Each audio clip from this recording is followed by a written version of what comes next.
Allahu Akbar, Allahu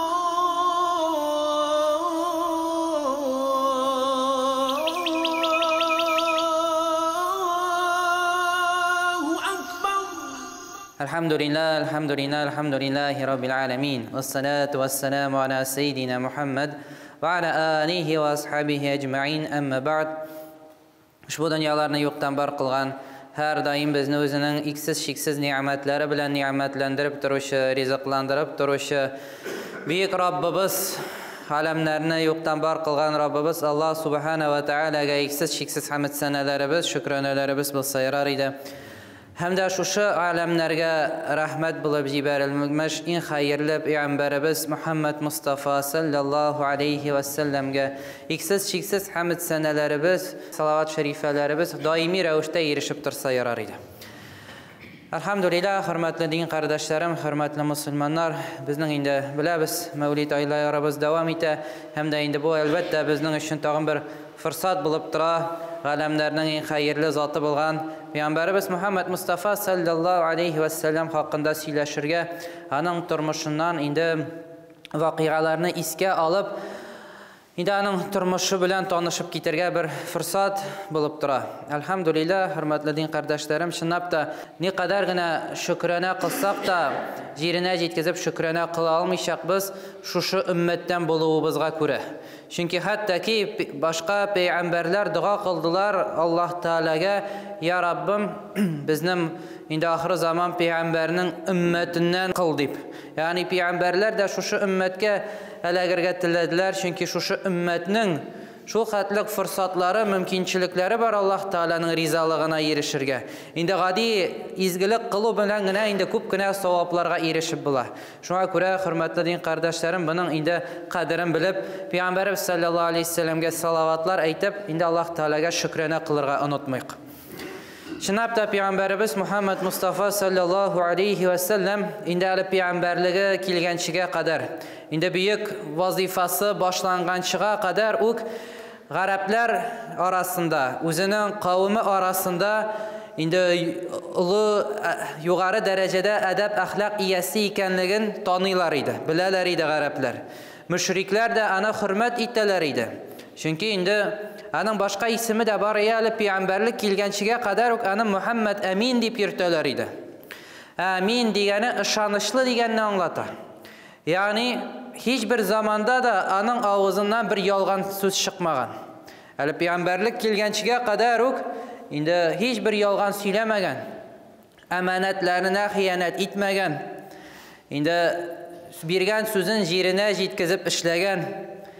Hamda endi xalq orasida endi so'zi bilan da hamda yuqori darajada adab axloqi bilan ayrilib turgan. Shinabda hurmatli jamoat, hurmatli din qardoshlarim, hurmatli musulmonlar, so'z islomda bek muhim bir masala. Jengilgina qaraymiz so'zlari bizga. Nikoh qurilganda narsa bilan nikoh qurila? Bir so'z aytib bilan nikoh qurila. Shahidlar qarshida so'z aytib bilan nikoh borliqqa keladi. Naq shulay so'z bilangina da irad endi oilasini ayira oladi. Shuluq so'z bilangina da shahidliklar qabul etiladi. Shuluq so'z bilangina da dogovorlar tuzila, hurmatli din qardoshlarim. Dogovor tega qog'ozda qo'l qo'yilgan aybirgina tug'il, til bilan da aytilgan so'z bilan da dogovor tuzila islom dinida. Bek muhim masala. Amma biz bugungi kunda aytgan so'zlarimizga diqqat etmaymiz. Imish, men bitaning ostına qo'l qo'ymadim, qog'oz yo'q bitdi biz. Ya'ni so'z bersang, so'zingni o'tamading, qog'oz yo'q bit, qo'l qo'yilmagan imish deymiz.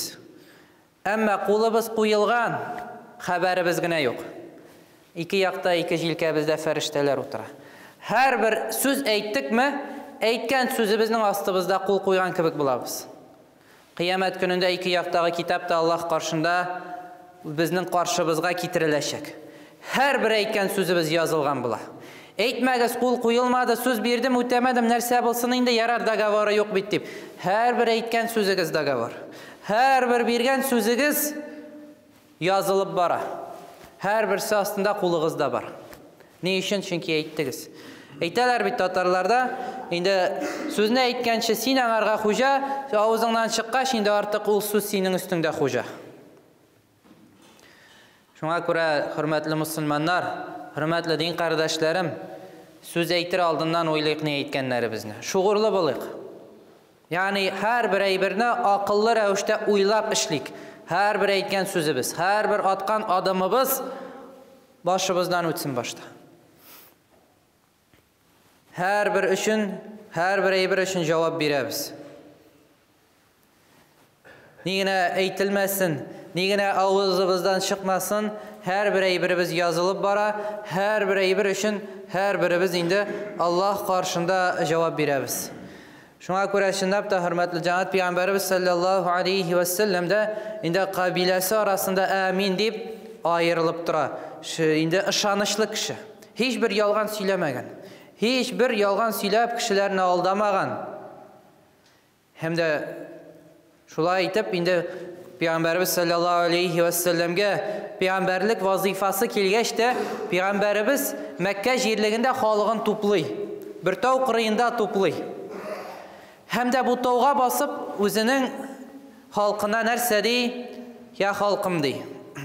Әгәр дә мин сезгә хәзер әйтсәм ди, шушы тау артында гаскәр басып тора, сезгә һөҗүм кылырга телитергән. Минем сүземә ышаныр идегезме дип сорый. Халкы нәрсә дип җавап бирә? Әле монда бер нечкә бер мәсьәлә бар. Ул хөрмәтле җәмәгать улы бер тау түгел. Менә бер минбар биеклегендәге кебек кенә бер тау. Yani kişiler күреп торалар иде тау артында гаскәр юк икәнен. Гаскәрнең юк икәнен белә торып, халкы нәрсә ди? Әгәр дә син әйтсәң, анда гаскәр бар дип без сиңа ышаныр идек ди. Шул хәтлек югары дәрәҗәдә ышанычлы кеше була. Һәм дә нәрсә ди шунда? Мин ди пәйгамбәр буларак сезгә җибәрелдем ди. Ла әйтегез ла илаһа илляллаһ Мухаммадур Расулуллаһ дип. Инде Аллаһтан башка илаһ юк, һәм дә мин аның расулы икәнлеге хакында сезгә хәбәр бирәм дип. Халкы инде шунда да аның инде амин булуын белә торып, барыбер динне кабул итмиләр күбесе. Һәм дә инде күбесе инде юк та дими, дәшмичә калучылар була. Инде абыйсы Әбу Лахаб нәрсә эшли? Таш тотып инде пәйгамбәребезнең мүбәрәк йөзләренә таш ыргыта. Һәм дә авызына эләгә. Һәм дә инде аңа инде дин беләбез тормышыннан инде башкалар да динне кабул итмәделәр, шунда әмма каршы килмәделәр. Сүз дә әйтмәделәр. Инде абыйсы шушындый түбәнсеткәне өчен инде һәм дә башка сәбәпле инде динне ахырында беләбез кабул итми, һәм дә инде җәһәннәм утында янашагы хакында хәбәрен беләбез. Пәйгамбәрбез саллаллаһу алейхи ва саллям хөрмәтле дин кардәшләрем, чынлап та һәр яктан да әдәп әхлак белән аерылып торды. Peygamberimiz sallallahu aleyhi ve sellem'nin sıfatların күреп, тирә-юндәге мәҗүсиләр, яһудиләр, насараlar dinni кабул итәләр иде. Моны аңлар өчен инде бер риваят сөйләп китәсем килә, хөрмәтле дин кардәшләрем. Хәтерләмим, бу минбардан, бу мәчеттә сөйләгәнем бармы, юкмы? Инде сөйләгән булсам, кабатлау булыр, ишетмәгәннәр өчен файда булыр иншаллаһ. Bu rivayet Tabarani'nin jiyintiqlarında da kila, İbn Kafir de bu haberini kitire. Zeyd ibn Süreyye hakkında. Bunda Abdullah ibn Salam degan indi sahabelerden bulatırgan, Yahudilerden bulgan bir sahabe var. Meşhur bir sahabelerden Peygamberimiz sallallahu aleyhi ve sellem'nin kırıyında yukarı derecelerge erişe galimlerden bula. Hem de ul şuşu haberini jitkize, hem de haberinde söyleyip başka bir Yahudi hakkında, Zeyd ibn Süreyye hakkında. Hem de bu haber Zeyd ibn Süreyye'nin ağzından söylengen kibik jitkizile. Zeyd ibn Süreyye ulu bir Yahudilerinin ravinlerden bulatırgan ulu bir galimlerden bula. Yukarı derecede bir galim. Tevratni yaxshilab bilatirgan başından ahırına kadar başka ilahi kitaplarını da bilatirgan ulu galimlerden bula. Hem de ul ayta, söyley haber jitkize, min de indi Tevrat'ta bulgan hem de bizge jitkizilgen haberlerden ahir zaman peygamberinin sıfatlarını bileydim de. Hem de şuşu bütün sıfatlarını diyerlik, bütün üstün diyerlik Muhammed ibn Abdullah'da yani bizning peygamberimizde şuşa sıfatlarını göreydim diye. İlla meğer de iki sıfatını gına görmedim diye. Hem de şuşa iki sıfatın görür üçün min diye peygamber kırına yöneldim diye. Medine jirligine. Bu iki sıfat hürmetli cemaat, birincisi olayda anın da yumuşaklığı hem de anın sabırlığı anarga kılıngan edepsizlikten üstünrektir diye. Yani anarga edepsizlik kılınayken ol sabırlığı bilen hem de yumuşaklık bilen cevap verir. İkincisi ne kadar anarga kübrek edepsizlik kılınsa di, şul kadar ol tağında yumuşağırak hem de sabırrak bulaydı di. Buna şu iki sıfatın görür için min yöneldim di Peygamberimizge di. Zeyd ibn Suriye günlerinin bir gününde gördüm di Peygamber balara di Ali bilen di, Ali radiyallahu anhu bilen birge. Hem de alarının kırığına bir bedevi kildi, bir biduin. Bedevi kilip Peygamberimiz sallallahu aleyhi ve sellem'ge aytdı. Ya Resulullah, benim de halkım de, ali yanağına dinini kabul etüşlerden de, hem de bizning jirligimizge açlık kildi de. Yerdem içişi de şuşu ağır halimizde, min korkam de eğer de yerdem kilmese de, benim ümmetim kiri dinden yüzün bururlar da hem de dinden çıkarlar, korkam şuna göre ya Resulullah yerdem içi benim ümmetime de, benim halkıma de. Peygamberimiz sallallahu aleyhi ve sellem Ali radıyallahu anhudan soruyor, ya Ali de. Falan bakşadan de, falan kişinin bakşasından de, hele jimişler kaldı mı yok mu deyip soruyor. Ali radıyallahu anhu ayta ya Resulullah yok de, alarını bitirdik indi de. Peygamberimiz sallallahu aleyhi ve sellem uylanıp durganda Zeyd ibn Suriye ayta min şuşu hal bilen indi kullanmakçı buldum de. Şuşu fırsat bilen kullanıp kalırga buldum de. Yani indi aldan akılında bir plan kurup Peygamberimiz sallallahu aleyhi ve sellem'nin şuşu halge alagıvın kurup şuşu bilen kullanayım hele deyip Peygamberimiz sallallahu aleyhi ve sellem kırığına kile. Hem de kırığına kilge şeyte ya Muhammed eğer de sen mina deyip söz biresin iken hem de jimişler falan kişinin falan bakşasında de jimişler ölgürgeçtin. Sen mina ul bakşadan jimişlerini birem deyip söz birsen de min sana hazır bulgan akşamını tapşıram de. Peygamberimiz nerse de min sana söz birem jimişlerini de ama ul bakşadan değil başka bakşadan bir tapşıracakmın söz birem de. Zeyd ibn Suriye ayta min rizalaştım de. Hem de bulgan özünde altın akşalarını bire. Bir rivayetke karata indi 80 altın dinarı bula özü bilen. Şuşu 80 altın dinarın tapşıra Peygamberimiz sallallahu aleyhi ve sellem'ge. Peygamberimiz de şuşu akşanı tutup şuşu bedeviye tapşıra. Ma kullan şuşu akşa bilen di. Al di şuşunarga rizık di özünün halkına. Hem de Ali radiyallahu anh'unu da birge jibere barana yerdemşil buldu. Onlarga rizık toplarga di. Şundan sonra Zeyd ibn Suriye ayta vakit jitkençige kadar aldan uqti. Yani bile turup Zeyd ibn Suriye aldanrak ali söyleşingen gün kilip jitmedi. Indi bir ne kadar günler aldan Peygamberimiz sallallahu aleyhi ve sellem kırığına kite. Hem de kura Peygamberimiz sallallahu aleyhi ve sellem cenazadan qaytıp bara. Hem de cenazadan qaytıp barganda sahabeleri toplanıp oturgan bir jirge Peygamberimiz barıp irişip oturmakçı bula. Ama şuşu oturgançıga kadar Zeyd ibn Suriye'nin kırığına kilip Peygamberimiz sallallahu aleyhi ve sellem'nin şapanından tuta. Yakasından şapanının tutup bura şapanın hem de nık itip tartıp üstünden şapanın tartıp düşüre jirge atıp bere.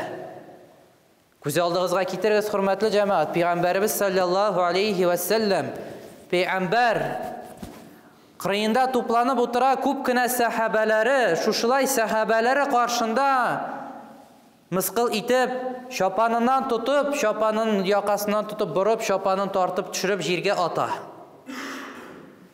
Nerse di, ya Muhammed di, kaya minim di jimişlerim di. Sen mina söz bergen jimişlerim kayda di. Мысқыл итә, әлі вақыт җитмәгән. Җимешләре бирергә вакыт җитмәсә дә мысқыл итә кешеләр алдында әле буның белән дә туктамый мысқыллыгын дәвам итеп арттырып нәрсә ди? Мин беләм ди, сез Абдул-Мутталибның балалары ди, һичбер заманда да әҗәтләрегезне кайтармый торган бер затлар ди. Хөрмәтле дин кардәшләрем, үзен генә мысқыл итми, сахабалар каршында әле аның нәселен дә мысқыл итә. Гарәпләр өчен бу бик авыр мәсьәлә. Безнең өчен дә авыр мәсьәлә иде. Бүген бик җиңел карыйбыз нәселебезгә. Гарәпләргә бу бик авыр мәсьәлә. Инде нәселенә сүз тидердеме, бу бетте дигән сүз. Иң авыр мысқыл итү. Нәселе белән мысқыл итә, һәм дә шушылай иткәннән соң инде кырыенда сахабалар арасында кем була? Умар радияллаху анху була. Умар радияллаху анхуны инде аңлатырга кирәкми, һәрберебез нинди зат икәнен беләбез. Хәбәрдә килә, Умар радияллаху анхуның шушы сүзләрне тыңлап торганда җилкәләре уйнап тора.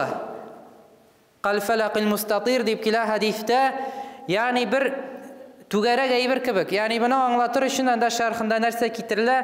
Менә бер акчаны әйләндереп җибәргәчтен әйләнә бит.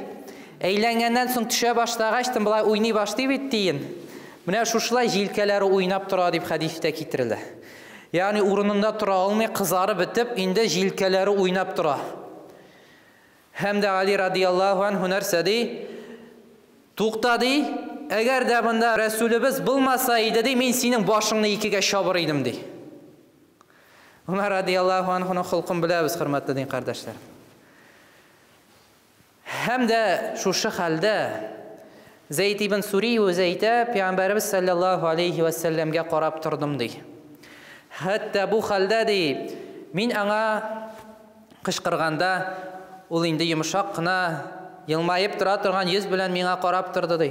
Умар радияллаху анху да миңа кычкырып торганда, ул шулай Умар радияллаху анхуга карап торып елмаеп тора иде аңарга ди. Һәм дә шунда Пәйгамбәрбез саллаллаху алейхи ва саллям әйтте Умарга ди: "Я Умар ди, тынычлан ди. Без икебез дә синнән моны ишетергә теләмәдек ди. Син әйтергә тиеш идең ди, я Зәйд, үзеңнең әҗәтеңне матур итеп сора дип, ә миңа син әйтергә тиеш идең, я Мухаммад, әҗәтеңне кайтар дип." Һәм дә шунда әйтә, "Я Умар ди, бар аның белән бергә, һәм дә аның әҗәтен кайтар ди." Зәйд ибн Сури әйтә, мин китеп бардым ди, һәм дә шул вакытта Пәйгамбәрбез саллаллаху алейхи ва саллям Умар радияллаху анхуны үзенә чакыртып ала икән ди, һәм дә әйтә аңарга: "Я Умар ди, әҗәтен биргәндә ди, аңарга җимешләрне 20 саакка күбрәк тапшыр ди." Умар радияллаху анху аптырый, ни өчен ди күбрәк тапшырга? Син аны куркытканга күрә күбрәк тапшыр ди. Син аны куркытканга күрә аңа күбрәк бир ди. 20 са, хөрмәтле җансаным, бер ул үлчәм, инде гарәпләр хөрмәне сатканда виса белән сатмыйлар иде, ничә килограмм итеп, савыт белән саталар иде. Бу бер объем ни савыт, бер шүмеш кебек. Шуның инде уртача 3,5 кило китерелә. Инде хөрмә тутырсаң, шуның эшенә, ягъни 70 килолап хөрмә күбрәк бир дип тапшырырга әмер итә Пәйгамбәрбез саллаллаху алейхи ва саллям. Зәйд ибн Сури дә китәләр бергә, Умар радияллаху анху белән барып ирешәләр җимешлекнең инде шушы сакланган җиренә, һәм дә җимешләрне тапшырганнан соң Умар радияллаху анху инде артыгын бирә, шушы 20 саны күбрәк биргәннән соң Зәйд ибн Сури аптырый: "Я Умар ди, ни өчен күбрәк бирәсең ди? Пәйгамбәрбез Мөхәммәд Мустафа саллаллаху алейхи ва саллям әмер итте ди, сине куркытканга күрә күбрәк бирергә ди." Шушында Зәйд ибн Сури әйтә: "Я Умар ди, син минем кем икәнлегемне беләсеңме ди?" "Юк ди, белмим, кем син ди?" "Мин ди Зәйд ди." "Нинди Зәйд син ди?" "Мин ди Зәйд ибн Сурия." Умар радияллаху анху Зәйд ибн Сурины ишетеп белә иде, күреп белмәсә дә ишетеп белә, данлыклы, чөнки бер галимнәрдән була. Улы галимнәрдән, шушы яһудиләрдән була торган, аны инде үзе бәдәви булса да, Умар радияллаху анху аның хакында мондый галим бар икәнен белә иде. Hem de aptırap soruyor, Zeyd ibn Suriye el-Hibr deyip mi? Ayye dey, bu min dey. Ya dey, nişik sin dey, şuşunday büyük galim bula turıp dey.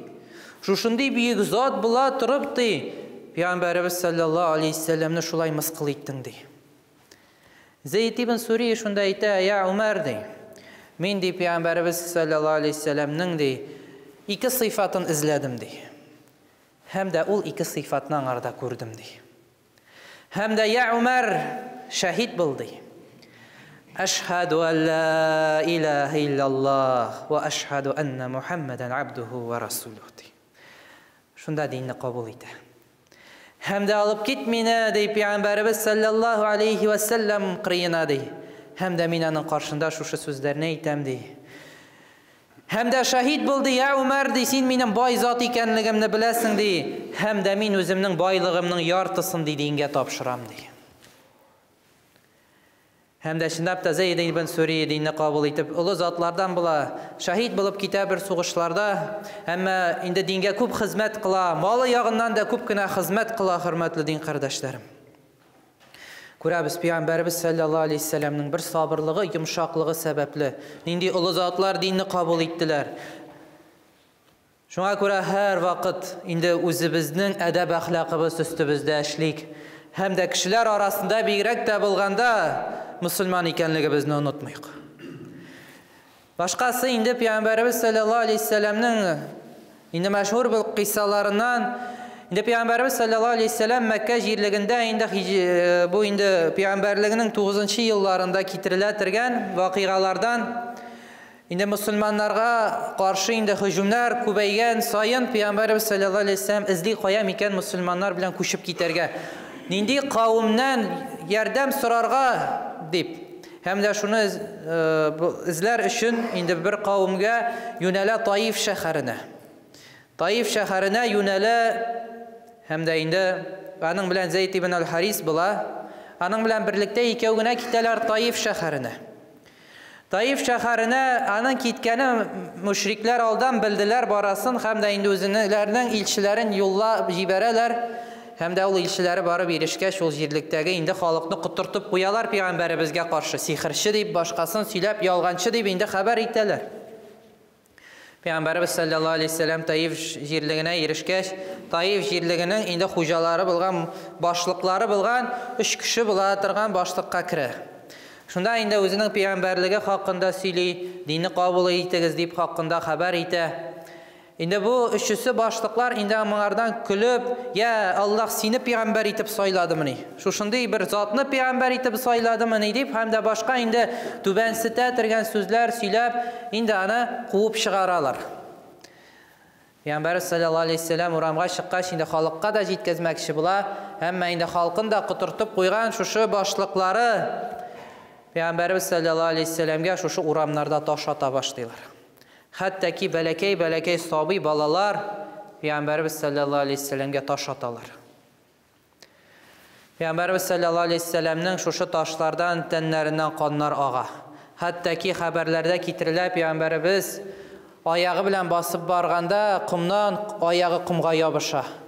Yani kan şulhatlık kubağa, indi ayaklarındağı ayak kiyimi de kanga bata, hem de şuşla jirge hatta ki kanı yabışıp bara kumga. Şuşu şehirden çıkıp gitkeş, indi Peygamberimiz sallallahu aleyhi ve sellem bir jirlikka otura toqti yal iter üçün, hem de indi şuşunda Peygamberimiz dua kıla. Rabbisine dua kıla, şikayet etip tugul. Indi özünün güçsüzlüğün bildirip, ya Rabbim eğer de sen mindən riza iken mena şul jite deyip, şuşu halde de Peygamberimiz sallallahu aleyhi ve sellem nerse ezli Allah Teala'nın bir rizalığını ezli. Hem de şunda Cebrail aleyhisselam ine. Cebrail aleyhisselam eyte, ya Resulullah dey. Şuşu tağlarını köresin mi dey. Şuşu tağlarga cevap biretirgen ferişteler ezir bulup duralar senin sözüne emrine. Eğer de sen söz birsen, emir birsen, şuşu ferişteler şuşu şehrini yok iteler. Indi şuşu iki tağ arasında indi yokka çıkaralar. Peygamberimiz sallallahu aleyhi ve sellem nerse dey. Men dey kişilerini yokka çıkarır üçün kilmedim dey.